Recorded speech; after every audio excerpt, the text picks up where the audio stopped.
నేను అడుగుతున్నా ధర్మారెడ్డిని, నేను అడుగుతున్నా జగన్మోహన్ రెడ్డిని, నేను అడుగుతున్నా వైవి సుబ్బారెడ్డిని. ఒకసారి గోవిందరాజస్వామి దేవాలయం పైన ఉన్నటువంటి పాత గోపురం ఓల్డ్ ఫోటో ఎలా ఉంది, పక్కనే నువ్వు ధ్వంసం చేస్తున్నటువంటి చిత్రం ఎలా ఉంది ఒకసారి చూడండి. నేను అడిగేది ఏంటంటే, నువ్వు చెప్తున్నావు నేను ఎటువంటిది ధ్వంసం చేయలేదు అనేసి. నేను ఒకటే అడుగుతున్నా ధర్మారెడ్డిని కానీ, వైవి సుబ్బారెడ్డిని కానీ, కరుణాకర్ రెడ్డి కానీ, ఓల్డ్ ఫోటోలో గోవిందరాజుల స్వామి దేవాలయం పైన ఉన్నటువంటి విమాన గోపురం పైన ఉన్నటువంటి విగ్రహాలు, అదేం ఆషామాషి విగ్రహాలు కాదు, ఏదేదో ఉత్తపుణ్యానికి పెట్టిన విగ్రహాలు కాదు.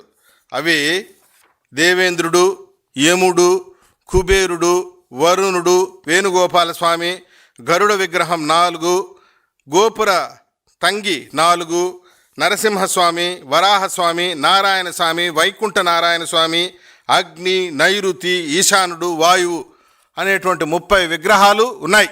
ఈరోజు ఉన్నాయా అని చెప్పి నేను అడుగుతున్న ధర్మారెడ్డిని కానీ, వైవి సుబ్బారెడ్డిని కానీ, జగన్మోహన్ రెడ్డిని కానీ. ఎక్కడికి వెళ్ళినాయి ఇవి?